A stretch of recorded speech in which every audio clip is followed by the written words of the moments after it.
Amici bellini, buongiorno! Indovinate che giorno è? È proprio un martedì pazzesco perché ci sono ufficialità, ci sono possibilità, ci sono voci e rumors anche di mercato, di conseguenza cominciamo. È un martedì pazzesco.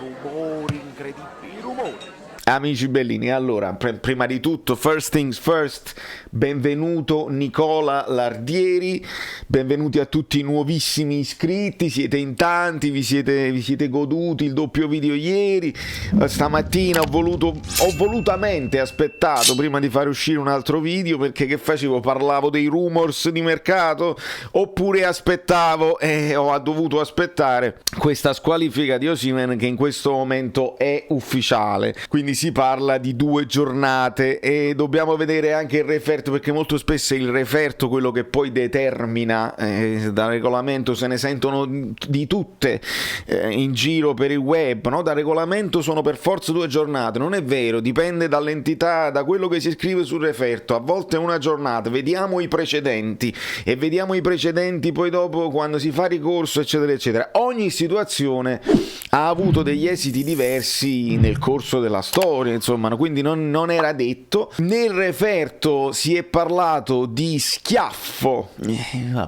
schiaffo, sbracciata, manata, pugno, ognuno poi la vede come la vuole vedere nel momento in cui si vede violenza, oppure si vede che non sei stato attento, sei stato eccessivo, sei stato ingenuo, tutta una serie di cose, ma io personalmente non mi aspettavo un'altra sentenza e quindi questa è arrivata. Adesso il Napoli è chiamato a una decisione, io spero che si faccia ricorso, a prescindere almeno ti giochi una carta, no? Perché ragazzi non è una partita banale quella che il Napoli in cui andrebbe a perdere Osimhen, perché parliamo proprio della famigerata Napoli-Juventus che si accompagna sempre a una serie di discorsi, e questo è solo uno dei discorsi, perché si sentono voci, dato che arriverà dopo la sosta che prevede anche partite delle nazionali sudamericane.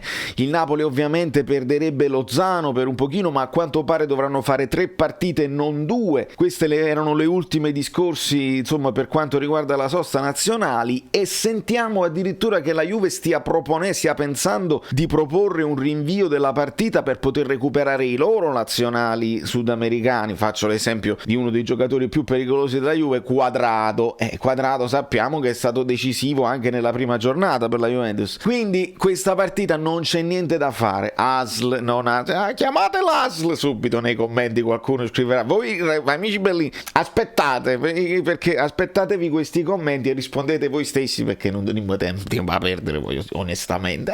Pagliacci.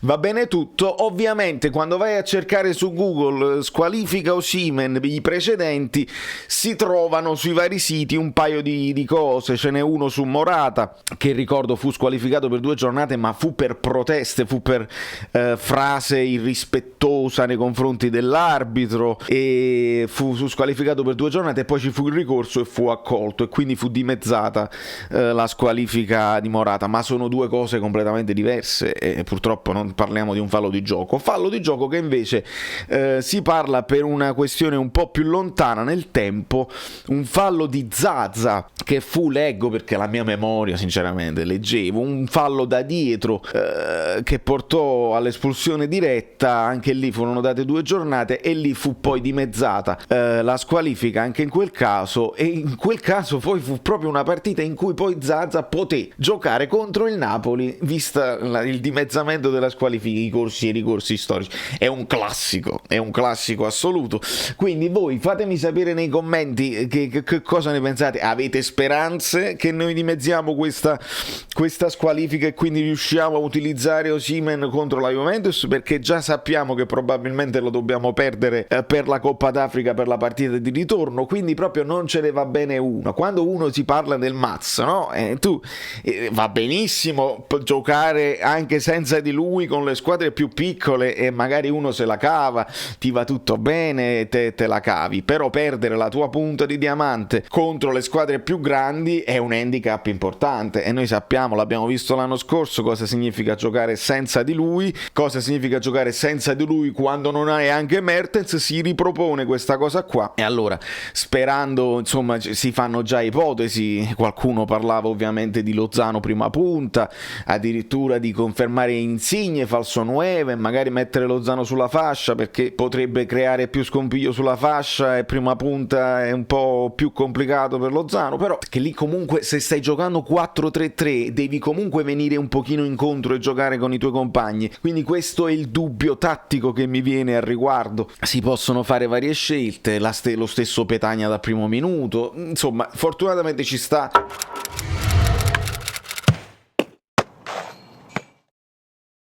Un po' di tempo per Spalletti per parlarne, per organizzarsi, per confrontarsi anche con la squadra, perché secondo me queste decisioni non devono essere prese solamente dall'allenatore, anche se l'allenatore con esperienza può prendere una decisione e la comunica semplicemente ai propri giocatori: ragazzi, si fa così, fidatevi di me, e si può fare. E un giocatore che si confronta con un allenatore di esperienza si fida, e quindi questo è importante. Però fatemi sapere pure voi quale scelta fareste, perché partiamo col presupposto che Osimhen non l'avremo, ecco, diciamo così, perché è difficile avere una cosa positiva che poi ci porterebbe poi a giocare contro la Juventus. Non lo so, non la vedo una cosa fattibile, ma dobbiamo confrontarci con la realtà dei fatti. La realtà dei fatti ci dimostra anche un mercato che non è chiuso, un mercato che potrebbe vedere qualche colpo last minute in generale, e molto coinvolta la Fiorentina in questo discorso sul centrocampista, perché se è vero che si è fatto il nome di Pjanic, Spalletti ha telefonato, le cimici, famose cimici, il nome di Pjanic per il Napoli, si è fatto per il nome di Pjanic anche per la Fiorentina, e il discorso Torreira, che secondo me, se venisse recuperato il Torreira della Sampdoria, non sarebbe affatto un cattivo profilo per il Napoli. Ci serve secondo me proprio quel giocatore là, al di là della fisicità, è un giocatore che è bassino ma fisicamente è forte e rincorre gli avversari, ed è questo che secondo me a noi servirebbe. Però torna l'ipotesi Amrabat, e quindi l'Amrabat CC Cocco Abracadabra, perché potrebbe ritornare in auge questo discorso. Il giocatore piaceva al Napoli e questo lo sappiamo, piaceva anche a noi e questo lo sappiamo, quindi sposerei. Ovviamente mi confronto con chi l'ha avuto a disposizione. L'amico Gabe, che è tifoso della Fiorentina, ha detto: guido io e te lo porto. Evidentemente qualcosa non è andata bene l'anno scorso per Amrabat, non ha giocato tutte le partite, quando ha giocato non ha sempre convinto. Dobbiamo confrontarci però noi anche con l'idea che lui aveva rifiutato il Napoli per scegliere la Fiorentina. Allora, nel momento in cui si ripropone questa cosa, ci conviene? Lo vedete mentalizzato? Facciamo la ruota di scorta? Non lo so come ragionare su questa cosa qua. Fatto sta che il Napoli qualcosina dovrebbe fare, facciamola facciamo una cosina, e che per me, se si può prendere Amrabat, io lo farei. Lo metti nella mischia e vedi quello che puoi fare, dopodiché come va, però non rimaniamo col rimpianto, ecco, questo vorrei evitare di rimanere con quel rimpianto e dice però l'avresti potuto fare per pochi, per 1 milione, un prestito con diritto, un prestito secco. Molte squadre stanno facendo così, perché il discorso monetario, dei soldi, finanziario, economico, è così un po' per tutti. Allora si continua a parlare di cessioni eccellenti, di Ronaldo, si parla di Insigne, perché si deve parlare di tutto, perché dobbiamo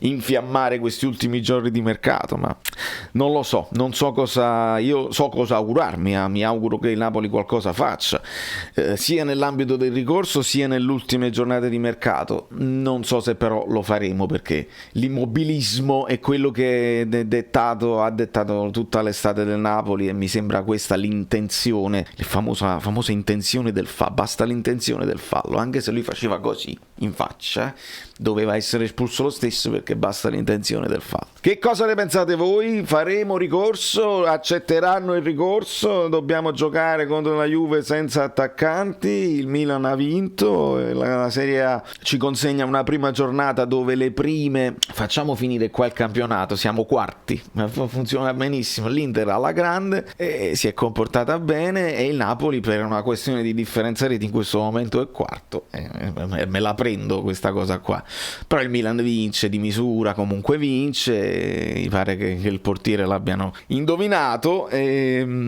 niente, è l'unica delle sorelle che puntano al titolo che ha steccato è proprio la Juventus, quindi io non riesco a immaginare un ricorso accolto, ma spero di sbagliarmi e poi voi me lo farete sapere nei commenti. Da New York, Valerio Fluido è tutto, andiamo a fare le cose che dobbiamo fare perché la musica insiste ed avanza ed aumenta e tutte queste cose qua, e a voi le sentenze del caso. Purtroppo io ho poche speranze.